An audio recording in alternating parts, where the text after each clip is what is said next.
So, being the month of love, I was thinking about how the ancient Greek has 7 different words for love, every one of them describing a different kind. Yet we have only one. Isn't that interesting? So, I thought I would attempt to tell you, instead of attempting to tell you about all 7 of them, I'm just going to tell you about a couple of them, and the stories will give you these examples. So, my first story is a true tale. It took place in the early 1900s in County Cork, Ireland. A young boy by the name of Patrick, 10 years old, and his sister, Margaret, age 6. Now, they had just gotten their first bicycles and they learned how to ride, and they were having so much fun riding through the fields, chasing the sheep and laughing until Margaret hit a rock. She flew over the handlebars and landed on a pile of rocks. Her bike landed right on top of her. Well, Patrick jumped off his bike and ran over to see her, and she was covered with blood. He didn't know what to do. He tried to help her up, but she couldn't get up. She couldn't walk. So he covered her with his coat and he said, "Wait here. I'm going to run and get mom and dad."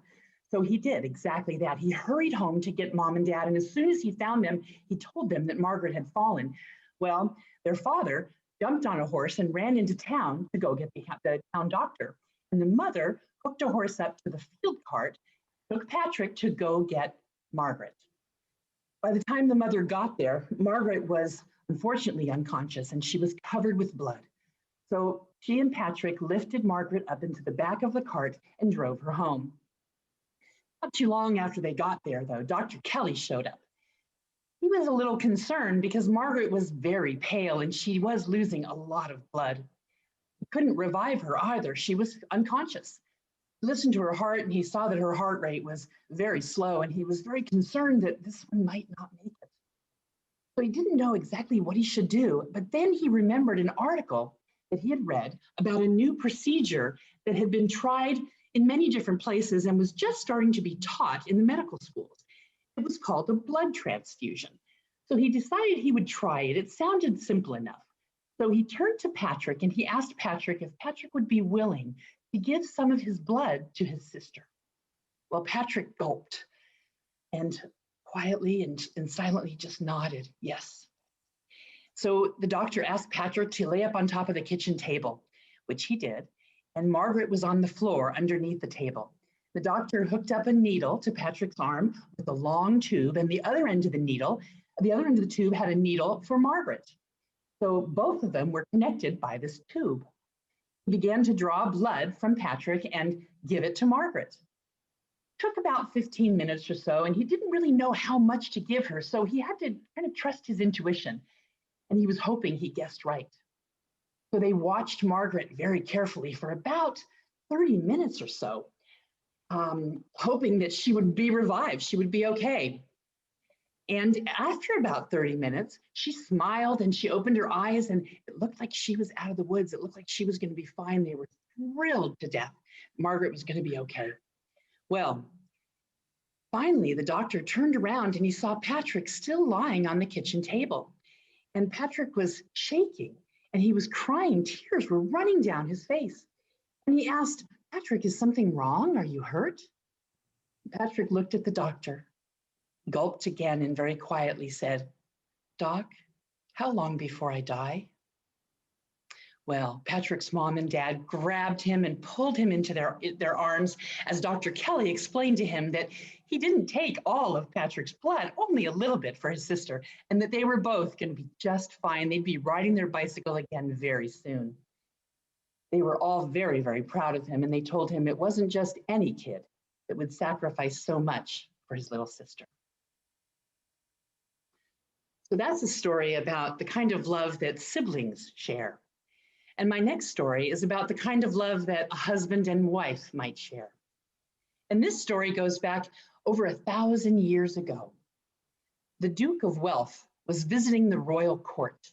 And as he was bowing before the king, King Conrad, he accidentally hit the queen's foot with his foot.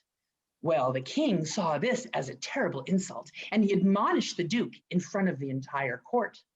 Well, this embarrassed and offended the Duke, and so the Duke turned around to storm out, but not before he turned back to the king and said, "That's it, I won't be paying you any more taxes." And he stormed out of the castle. Well, the king was not going to have it because everyone had to pay taxes. And so the king was very angry and he said, I'm going to punish him. So he sent his guards and his army to the castle to surround the castle and take possession of it. Well, the Duke, his family had lived there for about 100 years, and he knew that castle very well. He had a store of riches down in the basement, and he had quite a bit of food and water, so he knew they'd be okay for a while. He wasn't going to surrender. Plus, he knew that they had tunnels, secret tunnels under the ground that led to the city center. And he knew that when they ran out of food and water, he could send his scouts out to go get more, and the king's army would never know. Well, the Duke also knew that not many people around liked the king, and not many people around liked to pay those high taxes. So he figured that troops from the other communities and the neighboring cities would come and rescue him and save him, so he wouldn't have to surrender. Well, 2 weeks they were in that castle, and 2 weeks no one surrendered.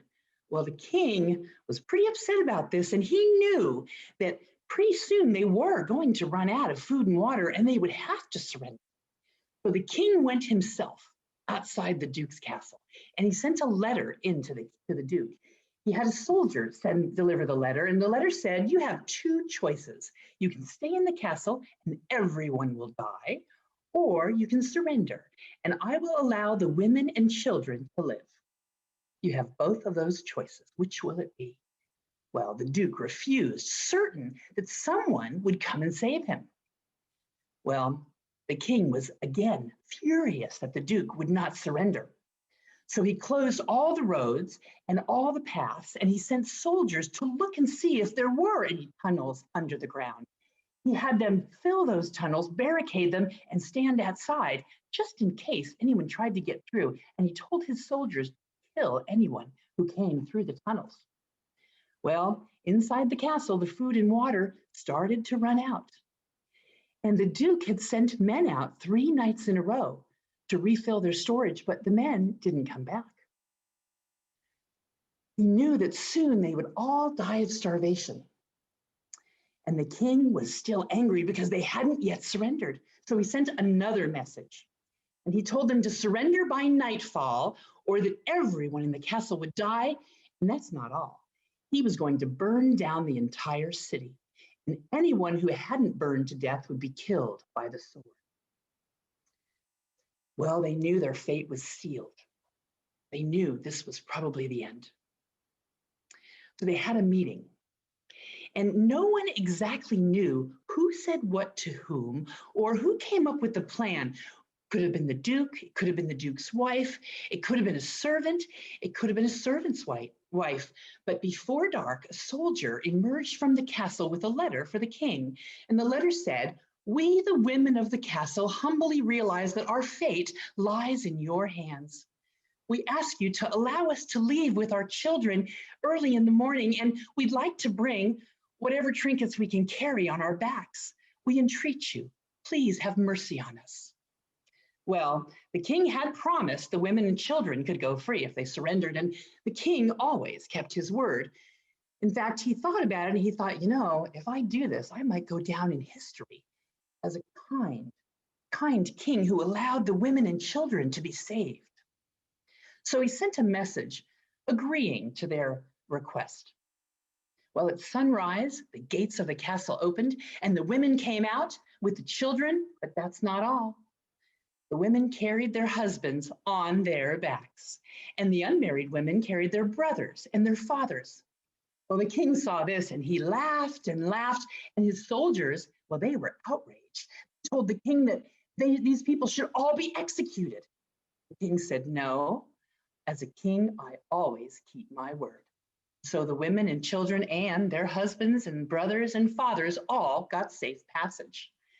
Now, according to legend, the Duke and his followers were so grateful that the king had allowed them to live that they renewed their loyalty to the king and paid the taxes.